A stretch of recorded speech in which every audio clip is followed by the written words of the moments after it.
आजकाल आपल्याला प्रत्येकच ठिकाणी अंगात येणं, घुमणे हे प्रकार दिसून येतात. तर नेमकं याच्या मागे काय कारण आहे? हे आध्यात्मिक आहे? यामागे काही वैज्ञानिक कारण आहे? की म्हणजे हे खूप वेगळ्या प्रकारची दैवी शक्ती आहे?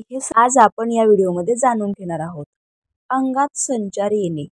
अनेक जागृत ठिकाणी जसे जसे गुरु दत्तात्रय यांच्या ठिकाणी, नवनाथ मंदिर व काही देवी देवतांच्या मंदिरात आपण अंगात संचार आलेले पाहतो. ज्याच्या अंगात संचार असतो त्याला जर काही भूतबाधा झाली असेल तर दैवताच्या ठिकाणी त्यांच्या अंगात येते. त्याच काही भागात लागीर किंवा बाधा सुद्धा म्हणतात. काहींच्या अंगात देवी किंवा देवही येतात, परंतु ते देवच असेल हे सांगता येत नाही. संचार हे पुरुषांपेक्षा स्त्रीच्या बाबतीत जास्त प्रमाणात दिसतात. बाहेर बाधा ही आपण अशुद्ध राहणे, आपले गृहमान कमी असणे, त्यावेळी हे सर्व प्रकार घडत असतात. क्वचित ठिकाणी पुरुषांच्या सुद्धा अंगात संचार आलेले आपण पाहतो. मानव हा त्रिमिती अवस्थेत असतो, तर तपस्वी साधक हे साधना करून चतुर्मिती अवस्थेत पोहोचतात.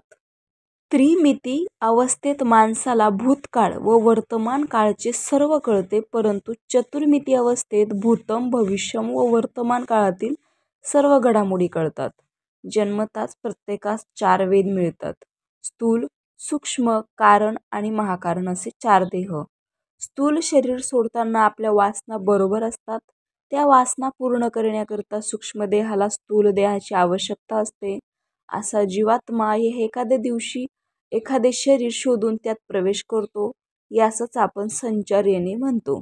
शरीरात आलेल्या जीवाला त्यांच्या मागण्या आपल्या समोर मांडता याव्यात. जर त्या पूर्ण झाल्या नाहीत तर ते त्रास देतात. काही पिशाच्च हे चांगल्या विचारांचे असतात, ते कोणाला त्रास देत नाहीत, तर काही पिशाच्च हे अति त्रासदायक असतात.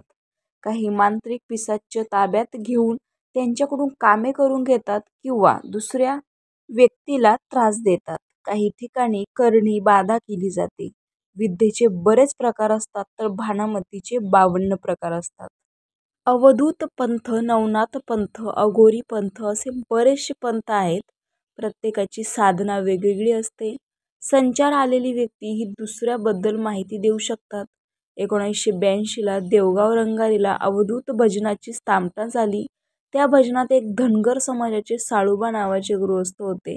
ते नेहमी भजनात येत असे. त्यांच्या अंगात सुभद्राबाई नावाच्या बाईचा संचार येत होता. इतर कोणास संचार आला असेल तर ती सुभद्राबाई त्या झाडातील म्हणजे त्याला बाहेर बाधा झाली त्याचे नाव सांगत असे. भूत हे चांगलं किंवा वाईट हे नसतंच. सुरी सोन्याची असो की लोखंडाची, ती एक वेळ जीव घेणारच.